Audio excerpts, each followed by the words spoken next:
and welcome to Borgcast Lower Decks 5.8 with Anne-Marie and Peter. Hello, I live. Tonight we are covering Upper Decks. I said Lower Decks, which would be a bit redundant, wouldn't it? Yes. Lower Decks episode, Lower Decks. No, it's Upper Decks. Huzzah! Alright, remember to stay out of sight or you're gonna get pulled into some boring bridge crew meeting. We deserve a day off. You know, it's kind of funny. We're sort of the stars of the show around here. The commanders seem to just fade into the background. Yep, without us lower deckers, there'd be nothing to see. Oh, crap! We've got another full schedule on the old to-do list, Captain. I never get a day off, do I? Not with me around. Now, remember, I need a couple of hours for myself tonight. Well, we better hurry then. Your schedule's pretty full. Never a dull moment when you're in command. Nothing would ever happen around here without the bridge crew.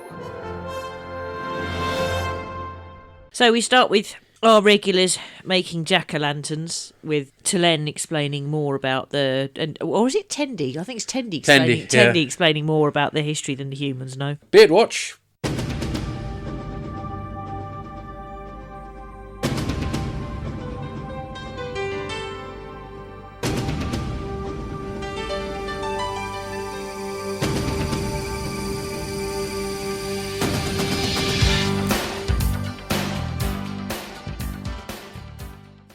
I didn't notice any change from last week, actually. No. Oh, well, there we go. It wasn't really worth getting the jingle out, but there we are. Yeah. Mariner comes in late, covered in paint. She's been trapped in a painting. Which feels like it ought to be an episode, but I couldn't find any references to any, so... And then they sort of start generally talking about the bridge crew, and then she's just like, no, come on, our commanders aren't like Kirk or Cisco or Janeway. They don't go off and have adventures. Nothing would ever would happen without us. But then you cut to the captain and Stevens, and he's going through like her itinerary, and she's all like, nothing would ever happen without us bridge crew. Yeah, what is his role? Well, he's being a yeoman, isn't he? He is, but you don't get lieutenant commanders as yeomans. That's bizarre. I mean, he's way too overranked for it. Or possibly you could see him in the role of number one, but we know that he isn't because that's Ransom, so a bit odd, really. Unless that's his job for that day, or part of his brief. Maybe they don't have yeomans anymore as a rule, and so it just happens to be part of his brief. Because you think back in Discovery, they made Tilly something, and it should have been a yeoman, but it wasn't. Yes. Didn't they make her, like, first officer, even though she was only a lieutenant or something stupid like that? Yeah, I mean, that's the opposite problem. Yeah. But you're right. I don't think we have had yeomen since the original series. Yeah. So he's obviously fulfilling that function, but I don't know. It's a bit weird, really, because very much Riker would be doing that sort of thing with Picard, wouldn't he? Or possibly even Troy, I guess. Yeah. In the Next Generation. See, I'm not sure when you don't have yeoman anymore, I don't think there is necessarily a role on its own. I think maybe it's one particular person's... Anyway, somebody could write an essay about that, but I can't be asked. No. Anyway, they then have the morning briefing, and they're talking about Officer Barnes, who sort of evolved and de-evolved and evolved into a futuristic cavewoman who could read minds but was frightened by open flames. Yes. Okay. So to Arna thought of flames. That's a nice solution to that one. Oh, you didn't mention the corduroy rocks. The what? The Caudry rocks. She asked for an update on the Caudry rocks from Billups. Oh. And they're the rocks that, whenever a panel explodes, there's weird stones come out. Oh, is that what they are? That's what they are. Apparently, their non-centrosymmetry disrupt the charged leptons in the isolinear pathways of the main deflector. Wow. I thought they were talking about ceiling panels. Well, they're behind the ceiling panels. Oh, okay, and that's the things that always feeding everybody. Okay. Yeah, so they have a use, but I mean, good luck translating what that techno-babble actually meant. Yeah. Meanwhile, Anna's had complaints about her pain management. She's not happy. And Shaq starts seeing a sort of visions of a bleeding guy, and he requests an immediate day off. And then they've got what are they called? Bagoons. The bagoons, yes. Which made me think a bit of Futurama. Although isn't it sort of giant ladybirds they farm? But it's sort of, these are giant... Oh, yeah. Because they talked about them being sort of a bit like cows. They didn't look cow-like at all to me, unless perhaps you're thinking of them in terms of livestock. Yeah. Anyway, then they have sort of all come in, and then they have some weird-ass strong and free shit thing that they say. Yes. Bit like American football. Yes. Like normal. Is it only Americans? Or do other people think it's normal to go around having mottos and chanting and put your hands in a circle? Yeah, I'm not particularly aware of it happening in sports in this country. Or just any I scenario think we'd just in be this too country? embarrassed with that sort of nonsense. Yeah. So, yeah. I think my question is, so to me, that seems weird as fuck. Question is, the British are known to be very reserved. So are we the odd ones out? Do other countries think that that's a completely normal thing to be doing and we're the only ones who don't? Well, you'd have to ask people from other countries, obviously. I think we have someone from Canada who listens sometimes. Uh-huh. In which case, it'd be nice to know if Canadians do that. They probably don't on purpose to differentiate possibly. themselves from their cousins. Yeah, I Alf. don't. Does Sam Poignona listen to this? I don't know is the honest answer. Okay, but we need feedback from other countries. That are Americans the weird ones? You know, strong and free, whatever it is, Cerritos, whatever that bollocks is. We don't do that. Are we the weird ones, or are Americans the weird ones? Don't know, but we just don't see the need, do we? No. No. But the national anthem, that'll do nicely. Yeah, and not everybody sings that. Really, it's not the most. Let's not get started on that. No. I'm not talking about the lyrics. I'm talking about the tune. It's not the. I have no problem. Look, just move on. Okay, fine. I was just going to say, in some ways, the tune's very British because it's a bit boring, isn't it, really? But anyway. Meanwhile, Ransom is going to welcome a new specialist. Now, I know he turns out not to be that species, but I thought I recognised the species. Yeah, he's disguised as a Caramar. Caramar. We'll turn Got up in you. Deep Space Nine in a Deep couple of Space Nine, times, yes, yeah. with the... Chula berries? That's it. Yes. The Ferengi one. Mm-hmm. So then you've got a group of lower deckers, 2 Beta Shift, 2 Delta Shift, trying to capture one of these bagoons and bring them through. And one of them gets a Does purple... it make any sense, by the way, that you've got 2 from one shift and 2 from the other? It doesn't, does it? Because the whole point of a shift is it ends and then the next shift starts. Yeah. Yeah. Anyway. Yeah. Anyway, one of them gets this sort of big purple sparkly rock and it seems to attract the bagoons. But they go all defensive and start rolling around, and then there's more of them. It's all going a bit wrong, and the lower deckers are arguing. So Ransom's answer is to tell a story. Yes, of course. Meanwhile, you've got Shax trying to meditate, and the visions are worse than before. And he sort of starts shouting, goes, "No, you're the freaky monster that lives in my brain." And he meditates to solve the problem. And then you've got this initial really daft chief engineer's log where it says he had a bagel for breakfast and it gave him a tummy ache and he's I better tell you what now. would have been funnier if that had been it from that had been, the whole of Billups's day was just like he ate something that disagreed with him. But yeah, but then suddenly you've got one of the lieutenants saying, Ensign Meredith. Ensign Meredith saying that there's a problem with the panel and then there's all stuff going on with plasma and they all have to go and try and sort it all out. Yeah, it must admit that plot line works less well for me because Ensign Meredith, I think we've seen once before, so we're not really invested in her. And the whole Billups thing, I don't know, it just didn't work really for me. No. And it didn't tie into the other. All the others tied into the Clickets plot. Yeah. Whereas that didn't. So yeah, the odd one out in many ways. Yeah. See what Mariner should have done. So what the captain should have done at the end? I don't like Clickets. I say I don't like cricket. Oh no, I love it. Because they don't like. Yeah, very compliments. good. Well done. Yes, I clever me. I'm never quite sure if that song now is considered too racist because they're adopting a West Indian accent.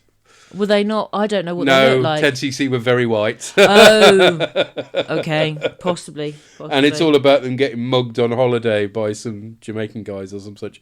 It's like, oh. Okay, might not be a good thing then. Maybe we won't be playing a bit of that. Fair enough despite then. the fact I do like me some 10cc, but Okay, that might that's be all dodgy. maybe dubious now. Yeah, okay. Editing Peter here, having done some digging. According to Wikipedia anyway, Graham Gould, the writer of the song, said that whilst people from the region he had encountered had expressed uniformly positive opinions, he would not have written some of the lines in the present day. I mean, one would hope he wouldn't have done the accent either, but anyway.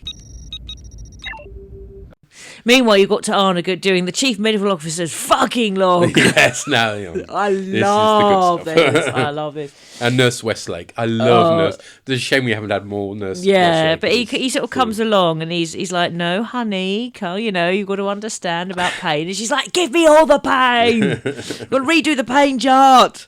And then on our itinerary of things to do, the captain's got the ensign that became the cavewoman, Barnes, playing the sousaphone. Yes. This is just... Why do they do this? I mean, it's very Next Generation, isn't it? Yeah. So Next Gen. With this, and then the guy who's doing the performance that every time I go to a Big Lebowski place. Yeah, it's Bingston, yes. You know the scenes from the Big Yeah, Lebowski. yeah. It's every time with Well, In and Out he's Burger. in the Big Lebowski, he's doing the ring cycle, isn't he? Yeah. So, But yeah, just every time, and it's just sort of. Although the recital does mention Roe and Geordie, which I like, but it's just like. Here's a reference to the next phase. But it's just like, this. And I know she says that she's important, so she's got to go and do these things to support people. Yeah, I like that. Which I like, but it's just like, oh, fuck it. But who'd want to be a captain and put up with crap like that? It's not what you sign up for, I'm pretty sure. No, it's just awful. Ransom provides motivation to his ensigns by working out in front of his team. This unsurprisingly puts them off and encourages them to get on with the job of corralling the bagoon in order to ignore him. Billups gets attacked by an AI defense golem, which looks I like cool. that. It looks cool. In Shax's mindscape, all the Cardassian warriors he killed come to exact their revenge. This is from the Battle of Tempasa, which is mentioned in Deep Space Nine's Ties of Blood and Water. So they're nicely tying him into the Bajoran conflict. But anyway, he kills them again, because that's apparently a thing. Okay. Professor Zirkel's face gets partly torn off and he's revealed to be a Clicket, the species last seen towards the end of Season 1. Having set aside his disguise, he declares that they want the bagoon to harvest their organs and get the power of cloaking, which I suppose makes some sense. On Zirkel's signal, loads more Clickets beam aboard, but then Ensign Barnes belts him with her sousaphone. It's a tuba, by the way, designed for marching with. Okay. So it's a United Statesian thing, named after US band leader John Philip Sousa. Okay. Meredith frees Billups, and they set to work techno-babbling their way out of trouble, which again is not the best. Delta and Beta shifts triumph over their Clickets, with Ransom seemingly sleeping through the action, but smiling as they make up with one another. Barnes takes out a load more Clickets, and the last one is taken down by now invulnerable to all pain Tarna. Just rips him apart. The Cardassian Shax is taking down in his mind are actually Clickets in reality, who clearly don't stand a chance. On the bridge, Freeman defeats the remaining Clickets with compliments, because it was mentioned in the briefing right at the start. Ensign Moxie, who's one of the Delta shifters who were competing with the lower deckers for better quarters, rumbles Ransom's scheme, but confesses nobody will believe her that the number one isn't that much of an idiot. So this is more of Ransom being craftier than he lets on, which I like. A cadet with suspiciously Wesley Crusher-style grace uniform enlists Billups to help him with a faulty indicator light, which should have been the Billups plot, to be honest. I mean, that would have been a lot better. Yeah. Freeman thinks she's going to miss an anniversary Zoom meeting with her Admiral husband, but it turns out he's on the ship. And yes, we learn his first name too, because it's the last season. He's apparently Zoe. Turns out Stephen's ensured there will be time in their schedule to meet up, and they have dinner at Paris, although there's no sign of a Vibe Tube musician, sadly. Yes, but that's something. Miglimo, whom we've not seen since right at the beginning of the episode, sadly, asks what Shax's problem was. Apparently it's his usual astral projection fight. In the bar, Ta'ana actually feels the hot soup she spills on herself and vows to stock up on painkillers, with Westlake giving her cute head strokings, which is nice. And she purrs. Yeah. Lower Deckers finally turn up in the bar, having missed everything, and T'Lyn makes a joke at Mariner's expense. But you're reminded just how much you've missed from this episode, as it wasn't quite up to the series' usual standards, partly because obviously the characters you got to know and love so well, you've not been seen on screen. I mean, it's a logical thing to do that they switch things round so the senior officers were the focus for an episode, but it is a bit of a mixed bag, I think it's fair to say. The Ta'ana stuff is definitely the best for me. And I like the Ransom stuff that is all sort yes, of the reverse plan. psychology stuff is quite good. Yeah. So Stephen's getting the Freemans together is very sweet. He's sweet, but yeah. But the Shax and Billups plots are far less engaging. Yeah, Shax needed to, I don't know, have some actual fighting to do or something, not astral projection stuff. Yeah. Yeah. I felt like they were scraping the bottom of the barrel a bit to decide what to do. But with again, if we know there was difficulties with writing, maybe they had the bare bones of those two. Yeah, Had written the two that we are saying are good and hadn't really. I mean, the bottom line is it's a portmanteau story. Yeah. And portmanteau stories always have a couple of weak links. Yeah. Which let the rest of it down, so for the usually anyway. So yeah, not the best. Not completely awful. It's or not a anything, bad episode. No, It's but just not great. Not as good as the other episodes, I think, for the most part. Yeah. We'll find out what the llama god thought.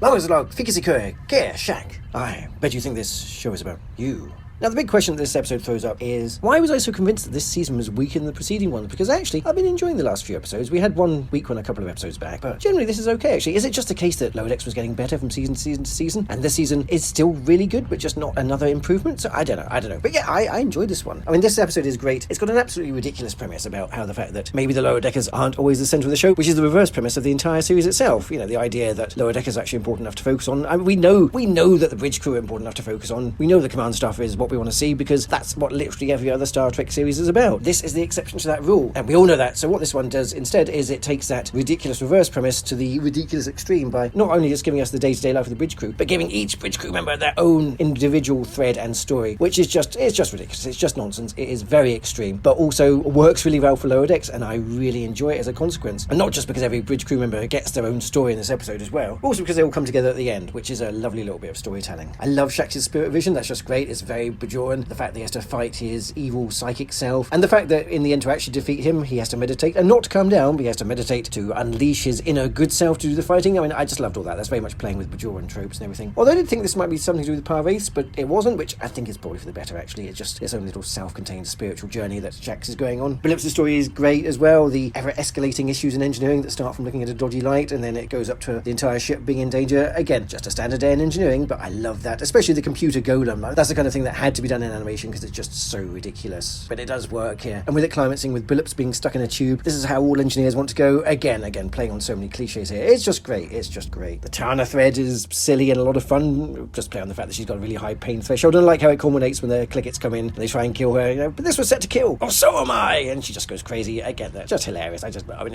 Tiana's great all the time anyway, and this was just great to see. The Ransom one is also really nice, with him mentoring some bickering Beta and Delta shifters. It was Beta and Delta shifters, wasn't it? But mentoring the bickering ensigns as they try and get the space cows on board, and basically inspiring them by just being a jackass to the point that they have to figure things out themselves. And the reveal that that's actually his tactic, that he's not actually the buffoon that he seems to be on the outside. The fact that it is partly an act. Well, maybe not entirely an act, but he's found a way to actually use his own self and the way that people perceive him to actually get ahead and help people. And it's good. It shows him that he's a much more complex and more nuanced character than he seems to be on the surface, but which isn't difficult, to be honest, because let's face it, he doesn't seem to be that deep at all. But yeah, it was really nice to see that. And Freeman gets their classic Star Trek captain story where her life is just full of tedious little engagements, and that was again just really nice. I love the tuba session with the partly de-evolved caveman character, which was riffing on Declaration's Genesis episode. Again, something we didn't see the Lower Deckers be involved with, so there's a lot going on with the ship's crew all the time. And that kind of idea comes to a head at the very end of the episodes, where it turns out that her aide Stevens I think, has secretly arranged an anniversary dinner for her and her husband, which obviously takes place on the holodeck in Paris, because where else would it be? But the fact that Stevens himself is also up to something as well, which suggests that every single member of the crew has their own complicated lives going on, their own little adventures, and which is the point, really, isn't it? Is that everyone is important, everyone is useful, and I just really like that as well. And the space cows themselves, the Bagooms, they were just really nice little ideas. I just like the way they look. Again, it's just one of those things you could only have done in animation to get it done properly. So yeah, basically, yeah, there's just a lot of really good stuff in this episode. Probably does benefit from the fact that whilst each member of the crew does get their own stories, they're all actually pretty short, so it's just like a series of vignettes, but that works really well. It keeps it tight, keeps it focused, keeps it funny, and yeah, I just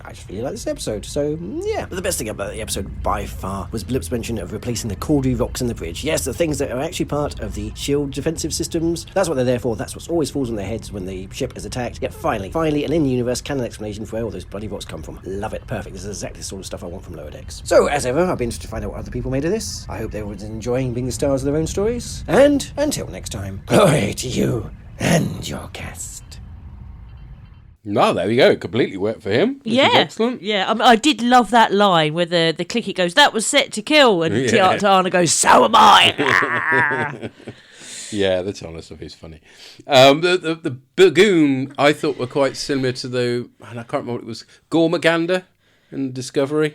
Wasn't that a whale? Yeah, it was like a whale, but it was sort of crossed between a whale and a dragon, wasn't it, really?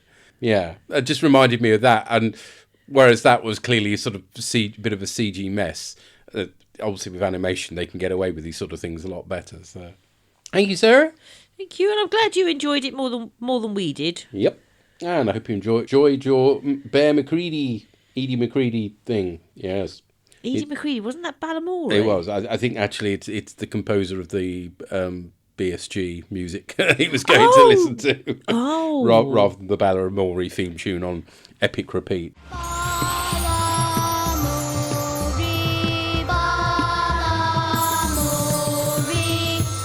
the story in Ballamore? Wouldn't you like to know? What's the story in Ballamore? Where would you like to go? But hey, maybe in that, he's got a kid. Right, let's find out what Pie Man's been listening to. Hello, Orgs. Purry here to talk about Upper Decks, and this was quite fun. Again, just not really any plot per se. Okay, you could argue the ship gets invaded by, clickers or clickets or something, but really this is almost just an excuse for some extended skits, which are all great fun. So it's the gist of this one is for once we go and see what the bridge crew do, while the lower deckers are basically bunking off. In this case, they're carving pumpkins, which was quite nice. And again, I did like Mariner coming in saying, "Yeah, we're stuck in a painting," just as a thing that happens. Again, I do like that sort of joke of the weird and wacky stuff that happens in Trek, and there was similar elements happening to all our main crew. We had Shax fighting I initially thought it was a Para-Wraith, but it was just the shadow of his guilt for for all the people he killed during the Cardassian Wars, and I thought it was quite funny.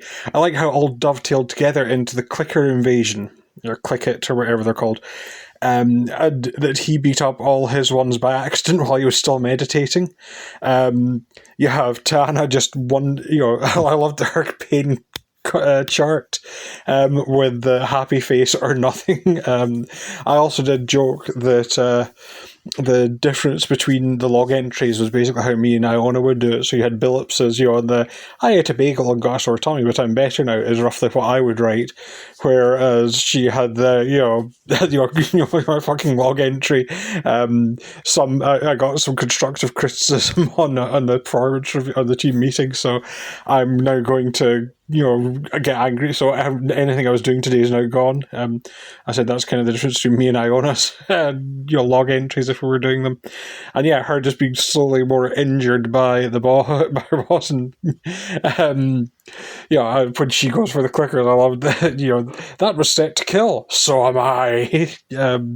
So yeah, some great fun with that. The Billups one was just the crazy engineering stuff of we've made some patch repairs, and that yes, to fix that there's a Binar defense golem. Hold down the button and say a sad story. Just all these. I could just go on with just funny things that happened in the episode. Ransom dealing with beta and gamma shifts. Just another set of lower deckers. Oh, it was just fun. It was just daft things going on in the ship. And I loved the way that was almost like, that's Tuesday. That there wasn't anything particularly special about it. It was just, like I say, it's a series of extended skits. Let's not say this has got a deep plot. It's, people in Shuttle Bay dealing with those invisible rolling space cows. Like I say, Billup was going through crazy engineering with one of the ensigns, and all because an indicator light wasn't working properly initially. That sort of thing. It's just, I just liked it. It's very much having a wee poke at standard Trek plots. And it also hinted the Data's Day. I did like the captain going around with her agenda and having to do things like the ensign's the sousaphone recital, but she'd been de-evolved. So yeah, just lots of just fun things. It's what I like about it is when Lower Decks pokes not at specific things that happened in Trek, but at almost the tropes and the plot structures. I thought that was actually more fun. And yeah, like I say, the aliens who are defeated by being complimented was, again, it's silly, it's absolute nonsense, but you can't help but have fun with it. And yeah, so it's just nice to have a focus on our bridge crew, and just to see their madcap adventure change. I thought it's like a little vignette. You could have actually thrown this episode almost in anywhere, because it is like a little standalone that happened. It's not like arc plots are being expanded on. This is just a thing that happened, so you could probably throw this in most seasons as well with very little change. But yeah, I had a lot of fun with this, so all that remains me to say is do keep up the good work. I always look forward to the podcast and hopefully feedback in the next one, but until then, bye for now. Bye. Again, someone else who really enjoyed it, including the engineering stuff. Maybe we're just not amused by engineering things. I don't know. But you're right, it's good because it's tropes rather than replicating exact plots. Yeah. That's definitely the right way of going around it, and I think they've sort of realised that as the series went on. I think the reason why people are going to a Palwraith place with the Shaxx spirit bad baddie is because he's got red eyes, and of course all the Palwraiths had red eyes, didn't they? So it was a natural conclusion to come to, really. I just felt that didn't fit. All right, he ended up beating up a load of Clickets when thinking they were Cardassians in his head, but it seemed too removed from all the other plots, and the engineering one had completely nothing to do with it. So no, there should have been some of those rocks falling on the Clicket's head or something. Yes, that would have tied it nicely together. Yes, but there we go. Most people were happy, so that's fine. Good. Yes. Okay. So coming up soon, we have on Tuesday the 29th. We'll be covering the original series episode, unfortunately titled The Savage Curtain. We won't dwell on that. And on the 8th of May, we'll be covering episode 9 of Lower Decks, season 5, the penultimate episode, Fissure Quest, which is a good one. I do remember that one nicely. Nope, the episode title means nothing to me. No, I'm not going to give any spoilers. Coming soon, in a month or so's time, because we're running out of Lower Decks, and we're also running out of season 3 of the original series. And there was much rejoicing. Continuing on the Borgcast feed, on Wednesday the 4th of June, we'll be covering the first episode of Borgcast the Animated Series.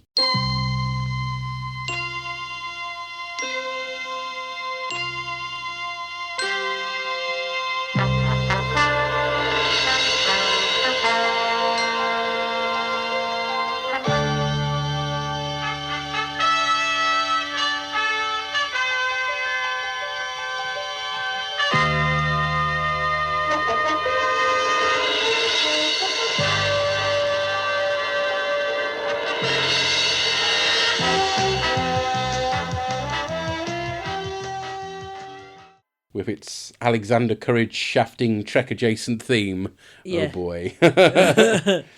And I need to find out what episode title that is, don't I, really, so that people know. That'll be Beyond the Farthest Star. And then continuing as sort of a 1 week doing one series and one the next, but over on the Borgcast Galactica feed, we'll be dusting that off on Thursday the 12th.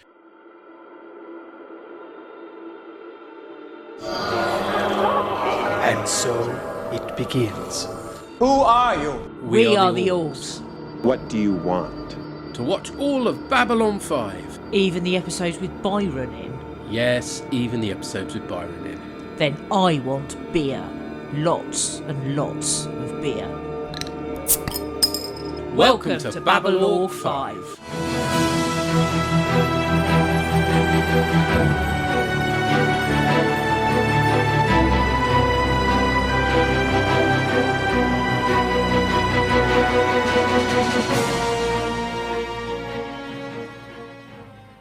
There we go. It had to happen eventually. Yes, We've got the shiny Blu-ray remastered. Yes, we're doing Babylon 5. Yes. So there we go.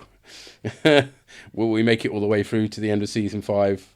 Last time we did a rewatch, we didn't. So well, no, we made it to season 5. Yes, we made it part way in, and then the Byron killed us. But anyway, hopefully we'll make it through this time because it'd be embarrassing otherwise. Yes, it would. Once you're podcasting about something, you have to see it through. That's the way it works. Yeah. Yeah. Okay. Until next time. Take care. Cheerio. Bye. Bye.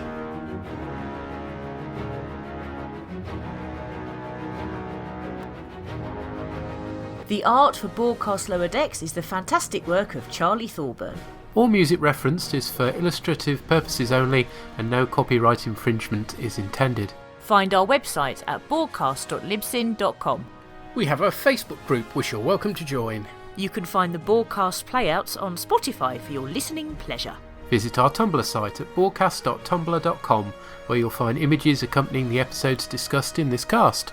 Send emails or MP3s to borgcast@gmail.com.